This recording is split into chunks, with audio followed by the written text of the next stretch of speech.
In today's episode of Tool Demos, we'll be doing a rear differential fluid service on this 2018 Toyota Tundra.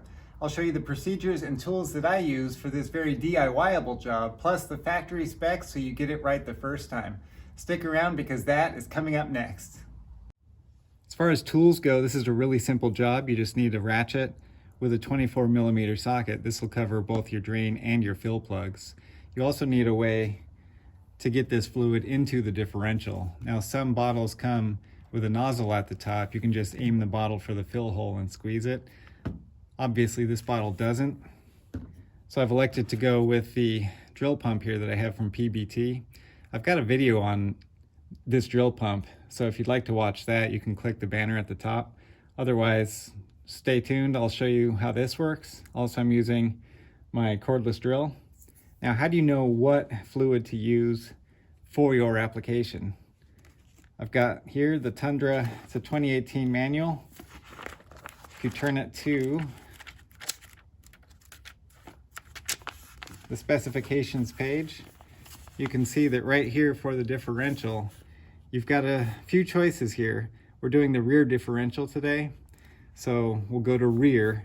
And it tells you that for different engine types, you've got different capacities, and they all use the same 7585 GL5 or equivalent.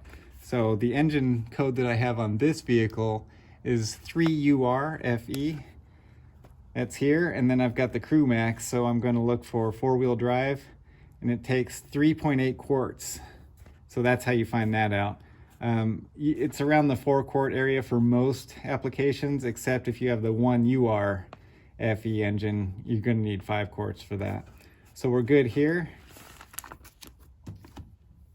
This is 75W85. It's a GL5. It'll say that it's good for Toyota, Lexus, and other applications also. So we're good to go here. We've got 4 quarts. Let's get it done. So both the fill plug and the drain plug are 24mm. I'm going to remove the fill plug first because if something should happen and I can't get this off, I wouldn't be able to refill it. So I'm going to do that just to make sure. Once it's loose, it should spin pretty easily. If you have problems with it, just stop.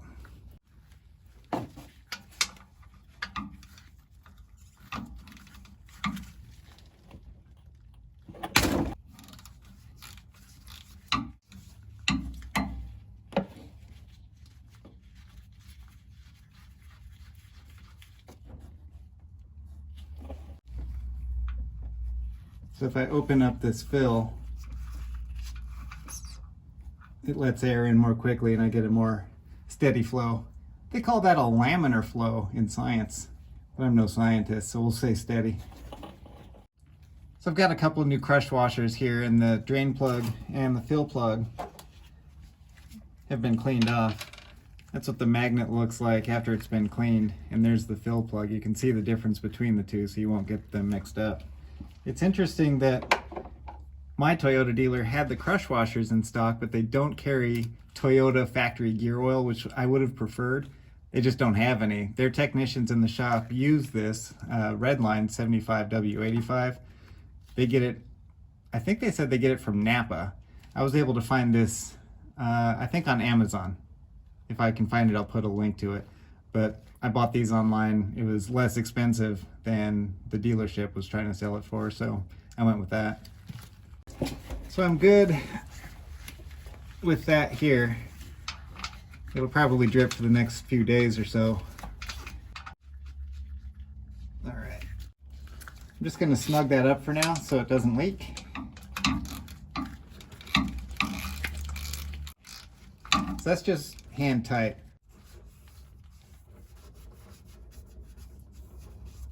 So I found this transmission adapter in the kit.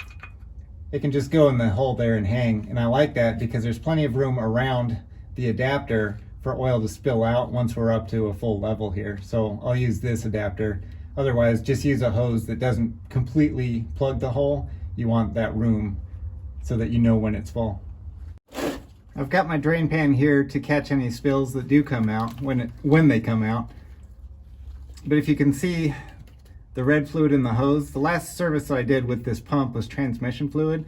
So what I want to do is pump just a little bit of this transmission fluid out so that I'm not contaminating the differential with this fluid. So I'll just let that spill into the pan here.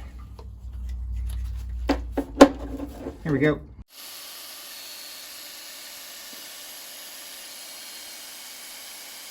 All right, it all looks like gear oil now. There's a little bit of air in there. I actually took this pump apart. You can see why in the video, but we're good to go now. All right, here we go.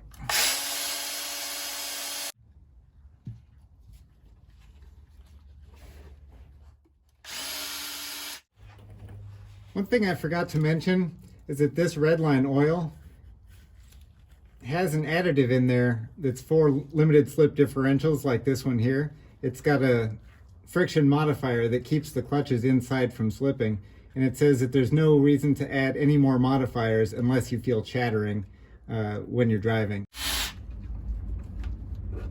It's just starting to drip out.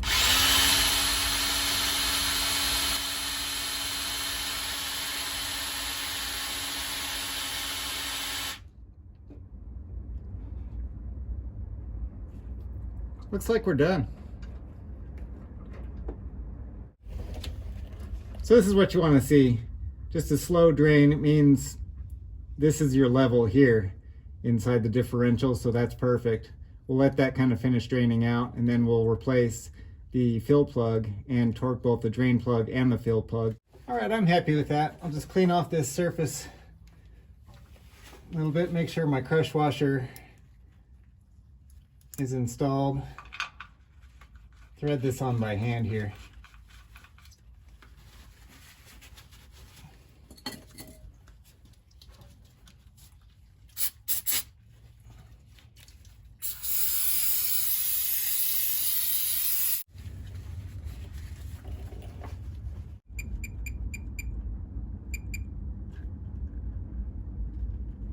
All right, so if you can see that, we're at 49 Newton meters. I'll change it.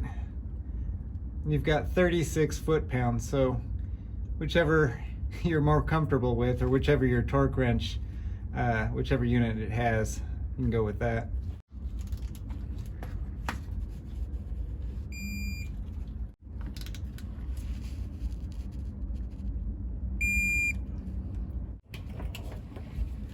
If you don't have a torque wrench, it's really not that much. Just get a regular ratchet, and as Eric O would say, use your mind, not your muscle. These don't have to be crazy tight. Don't kill them. 36 foot-pounds is not a lot of pressure. So this is what I do when I'm done with these hoses. I'll just hang them up, kind of tie them together to keep them straight, and I'll let them drip into my catch can. This keeps the case from filling up with oil when it's sitting on the shelf. So I would definitely recommend checking your owner's manual to make sure you've got the right type of fluid for your particular application. Otherwise, this is a pretty simple job. You could DIY this in your driveway as long as you make sure you've got a way to get that fluid into the differential. So a drill pump like I've got here, or a syringe, maybe a nozzle on the bottle, you can just squeeze that fluid in there. I just don't want you to be left out high and dry. If you have any questions, please leave them down there in the comments. Until next time, thanks for watching. To see all my content when it's released, click over here. And click here to see another Tool Demos video. You know you want to.